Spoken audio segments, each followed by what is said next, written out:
you all here today for a very special occasion, the official reopening of Marshall Gardens, following work to transform it into a beautiful memorial garden. The project has been a number of years in the making, and today is the start of the journey. The project will be ongoing with further stages of the development to follow, including planting of seasoning flowers and the introduction of flower beds. But it will be and lead to the installation of a really special place. This has been a real community project, and as a council, we've been pleased to work with Lisa Billing, the mother of Private Daniel Wade, who was tragically killed fighting in Afghanistan in 2012. Working with Lisa, volunteers, the wider community, and a number of other partners, we've been able to breathe new life into the gardens so that they can be enjoyed by people for many years to come. You'll be hearing from Lisa in a little while, but I'd first like to introduce you to Warrington Borough Council's Cabinet Member for Leisure and Community, Councillor Tony Higgins.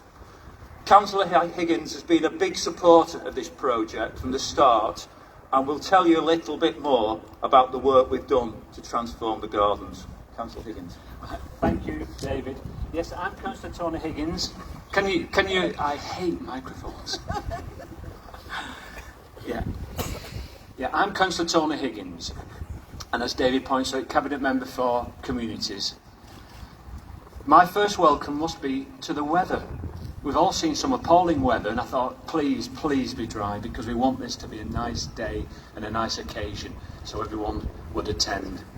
I'd like to also welcome Madam Mayor and her consort, the leader of the council, elected members,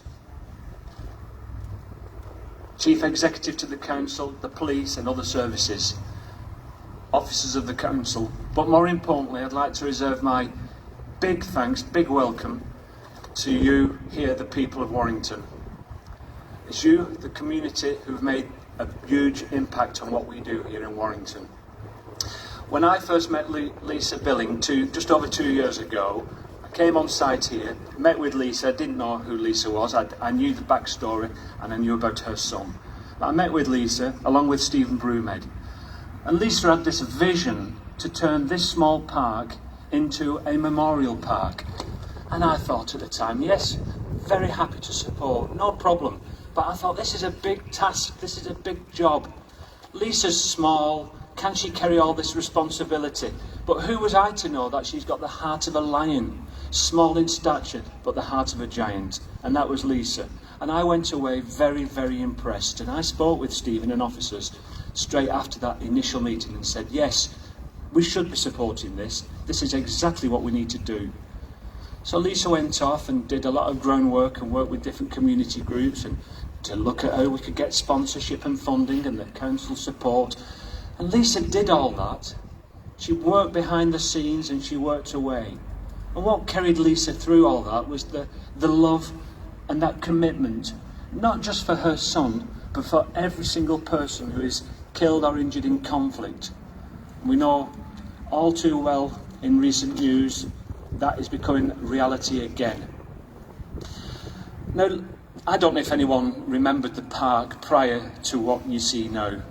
The park was unloved, it was dishevelled, it was run down, sorry to say, and it was hidden.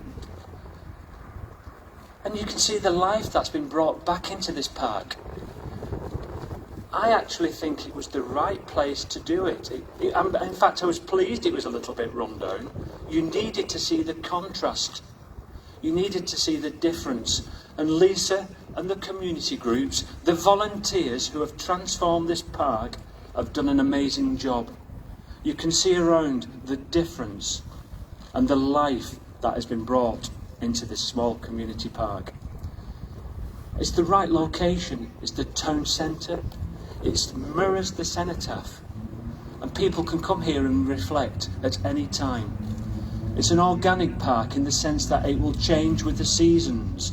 Yes, it looks burnt out, but that's great because you need to see the seasons change. You need to go through spring to winter, and this park will do it.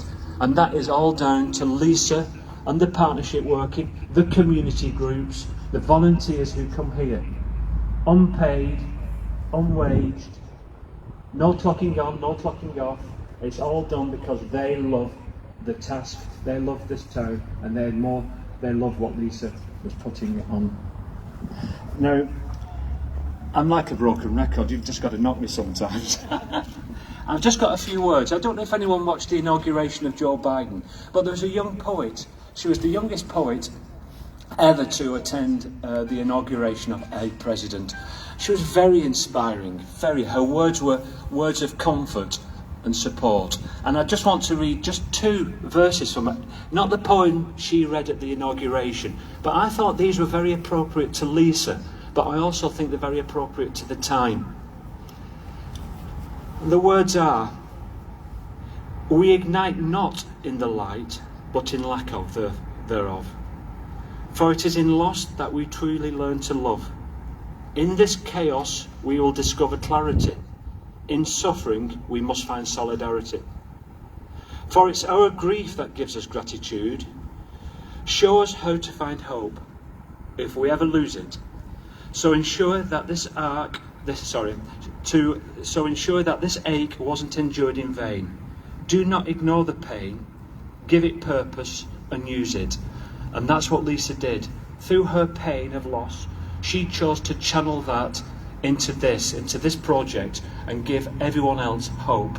And that's exactly what Lisa's done. The Heroes Pathway, the Warriors 6 and Daniel's over there, this is going to be there for a very long time for people to visit. Thank you.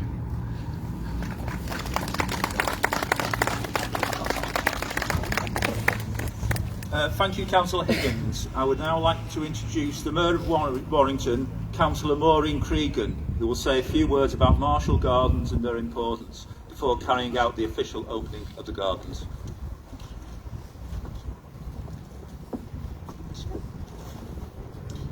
Good morning, everybody. It's wonderful to be here today to officially open the revitalised Marshall Gardens, honouring Edward Marshall's efforts as chairman of the Food Control Committee, the Gardens, for many years.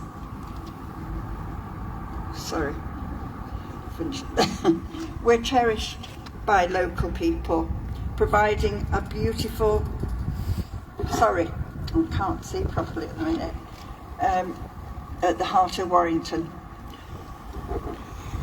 However, they may long have been in need of refurbishment and have become a forgotten part of our town centre. I'm absolutely delighted that they have now been restored to their former glory. It's been a real community effort to transform the gardens you see today. I would like to thank everyone who has dedicated their time and resources to this project. Of course, Marshall Gardens has a special significance due to the location of the Warrington Cenotaph.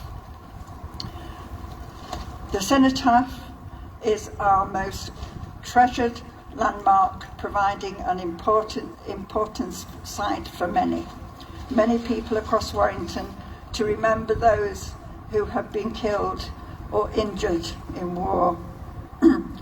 It's of particular significance each year on Remembrance Day that we come together to honour all those who have sacrificed so much and ensure that many live on. In 2019, we completed our project to restore, enhance and safeguard the Cenotaph for future generations.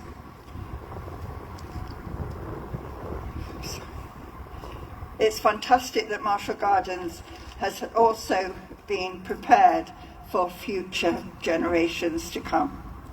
By creating a memorial garden here, it has provided the perfect companion to our Cenotaph, a real a place of peace and beauty. How wonderful it is to think visitors to our Cenotaph will now be able to cross the road and sit here in our beautiful restored gardens to reflect and to remember. Of course, it is a current time we are all particularly mindful of the impact of war and the devastation it causes for so many. Russia's invasion of Ukraine has filled us with great sadness, and I am sure I speak on behalf of everyone here today, saying that our hearts, thoughts and prayers are with the people of Ukraine at this extremely difficult time. The conflict is a reminder to us all of the bravery of soldiers and civilians all over the world and the sacrifices they make in the defence of freedom. I'm so pleased we have representatives of the armed forces here today for this official opening ceremony. These gardens serve as a symbol of how proud we are of our armed services, and will be a lasting tribute to our veterans and those who serve today. From the beautiful new trees which surround us, to the themed benches and the course of our times, the pathway for heroes. Sorry, has been a great honour in our lives. My hope is that the gardens all are able to, and everyone is to enjoy, and across the community, from armed forces and their families, and to local people, school children and visitors to our town. It is a community project created by the community for the community, and it is this which makes the project so special. Sorry, my other adjusting. I hope that the gardens are also have a part to play in helping to provide solace for local people who have lost loved ones during the pandemic. Haven of peace they can all come and remember. At a time, the gardens and the Heroes Pathway will provide us with the opportunity to honour and thank our public services, including the emergency service, the NHS, the medical staff, who have worked so bravely and selflessly in the fight against this pandemic. In all these ways, I look forward to Marshall Gardens once more becoming a cherished community event for many years to come. I would like to finish by thanking Lisa Billing, for the tireless work in bringing the project to fruition. Lisa has dedicated the many years she has put into the project in the memory of her son, Private Daniel Wade from Latchford. We are tragically killed fighting in Afghanistan in 2012. I believe that this project is a wonderful and fitting tribute to Daniel and the comrades in the Warrior Six and all the brave soldiers we have lost in war. You will never be forgotten. It now gives me great pleasure to declare the refurbished Marshall Gardens officially open.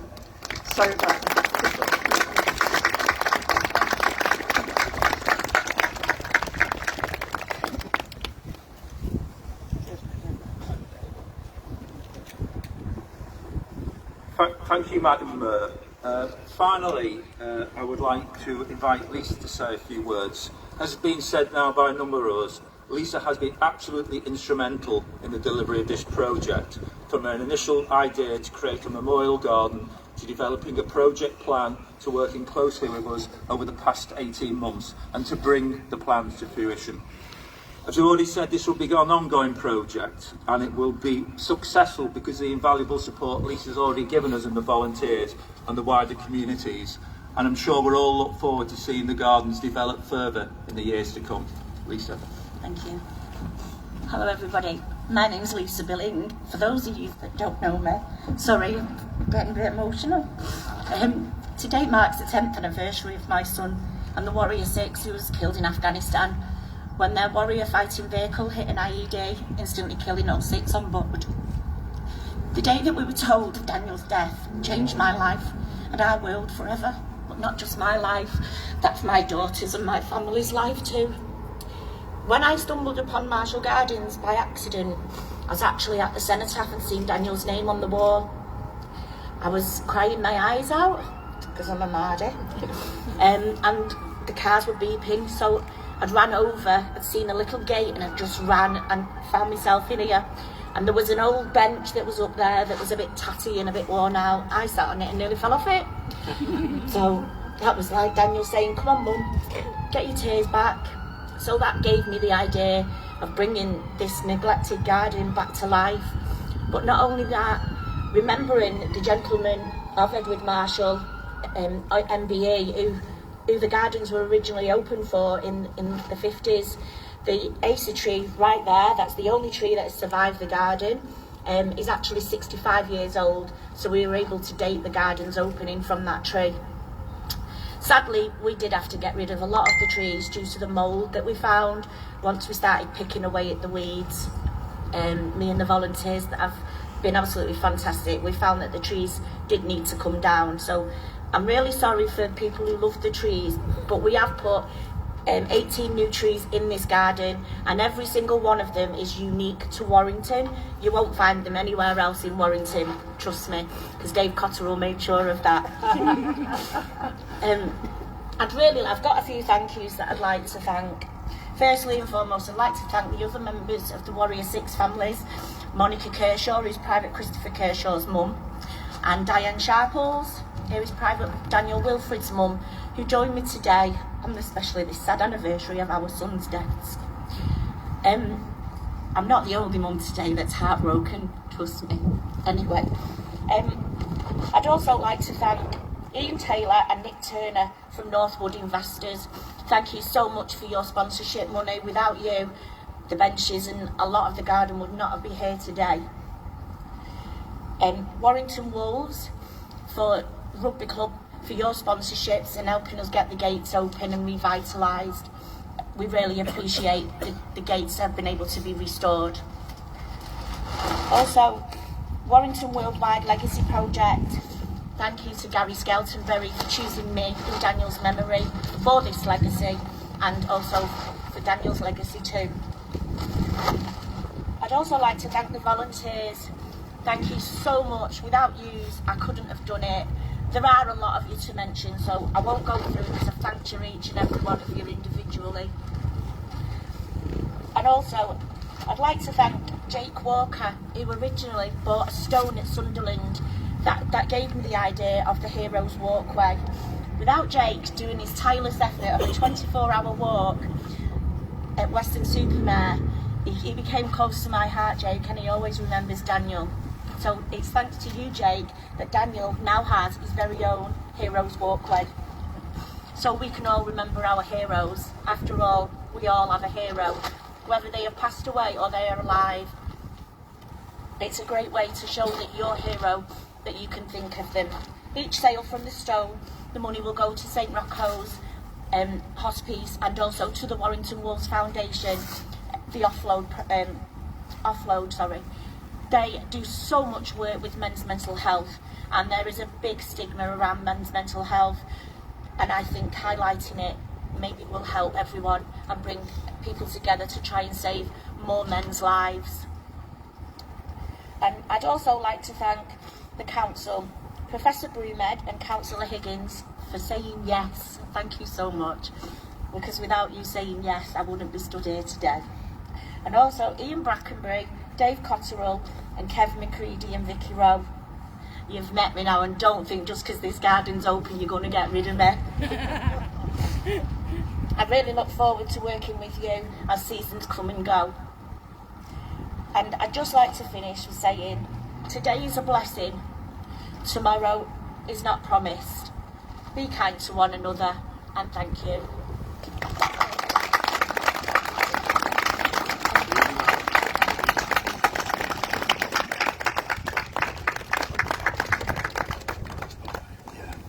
Thank you, Lisa, for those very moving and thoughtful words. We now come to a very special part of the morning, the official planting of the 18 new trees, which will grace Marshall Gardens for many years to come. The new trees are a very important part of the restoration project. As Lisa already said, they replace the original trees, which had to be removed because they were very much in a tired state and had outgrown their surroundings. It was vital that we replaced with new high-quality trees appropriate for the setting. To reassure you, before removing the trees, we did undertake a thorough wildlife survey to make sure we weren't harming any wildlife. So we identified some new trees to move forward from that would add colour, vibrancy and life to the revitalised gardens. Again, as Lisa said, they're very special trees. They originate from all over the world, and these are the ones that are being planted here today. And they are unique to Marshall Gardens, and as you already said, Lisa, you won't find them anywhere else in Warrington. So I will turn over and give you the details.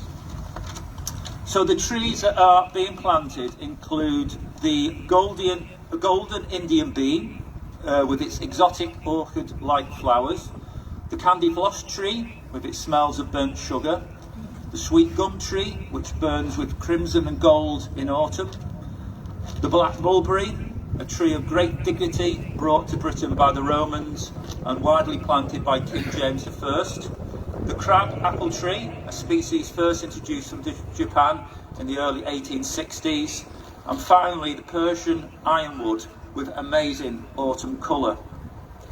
These trees will now take pride of place in Marshall Gardens for everyone to see and enjoy. They will brighten up the gardens and the surrounding area of Bridgefoot with their magnificent foliage and hopefully attract a wide range of wildlife. It's fitting that the community, who have played a very important part in the refurbishment of the gardens, have been able to have their say on the planting of the trees. We invited local people to nominate current community representatives who they thought deserved to plant one of the 18 new trees, whether a community leader, a public service hero or a school class. Plenty of nominations came in, and I'm delighted that many of those nominated are here today to help us with the planting. We are now going to move to the planting, and this is where we'll have to do a little bit of logistics because a few people on the stage are going to relocate. We're going to start in the far corner there, and we're going to work initially from that tree out towards the entrance. If you want to walk round and watch that, folks, please feel free to do so. But will you be careful, folks, especially if you're going on the grass in the middle. Hopefully, with the last couple of days, it has dried out a bit, but it might be a bit soft in places. So that's where we're starting first, and then we'll walk down.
Is the golden Indian bean tree that's being planted by the Borough of Warrington, Councillor Higgins.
The second tree, the sweet gum tree, will be planted by the Council's Cabinet Member for Leisure and Community, Councillor Tony Higgins.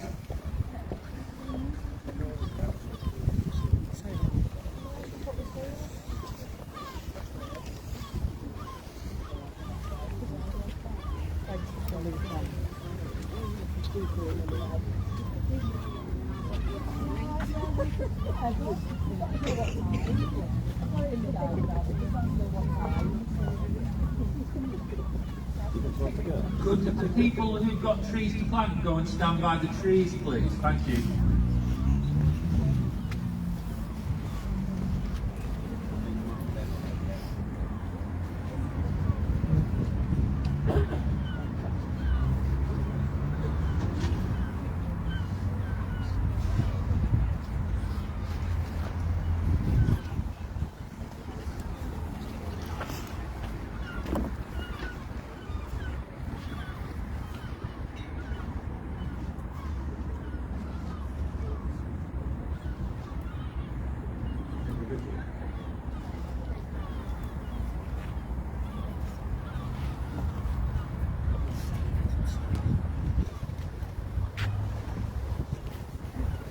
The purple tree will be planted by Kath O'Neill, who's the wife of the former council leader, Councillor Terry O'Neill.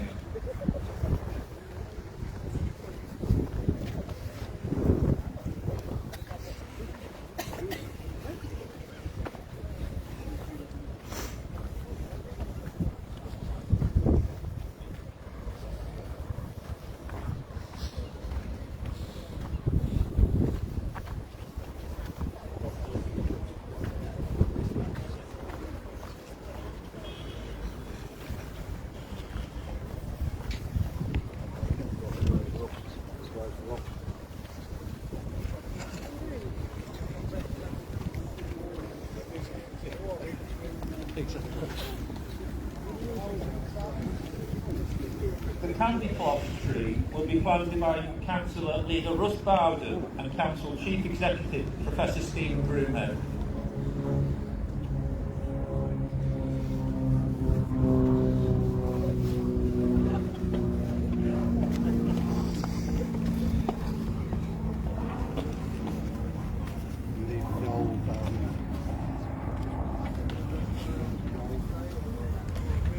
Perfect.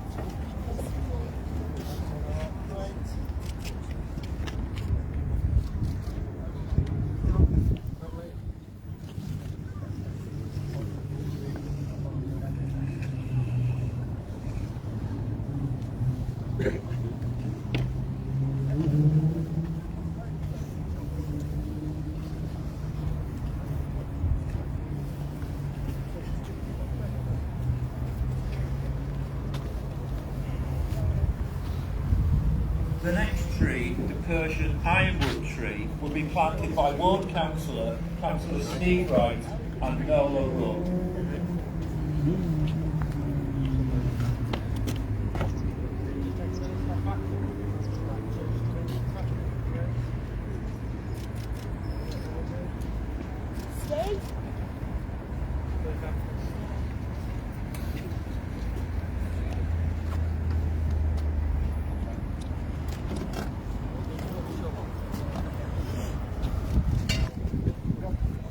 Everybody knows. The Magnolia Heaven Cemetery will be planted by Gary Scantlebury, editor of the Warrington Worldwide.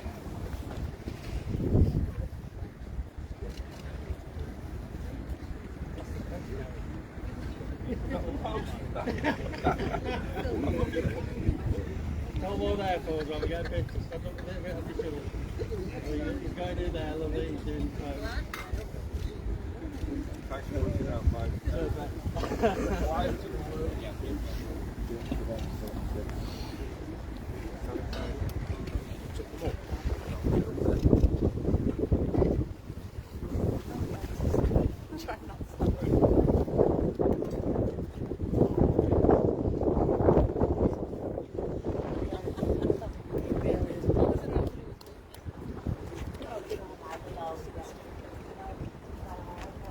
The next tree, the Princeton Gold tree, will be planted by Alan Murray Army Cadets representative, Anthony Glebe, Sea Cadets representative, and Alan Ratcliffe, Cadets representative.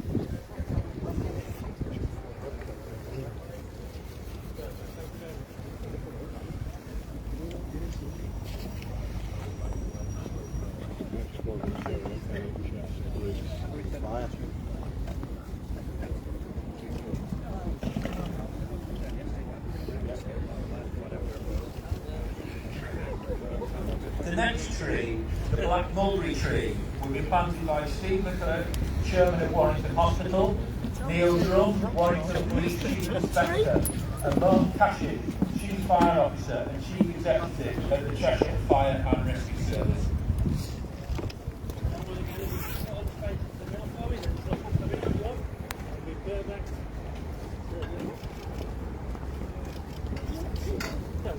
Just round this way with anyone, that pink right, that's all great.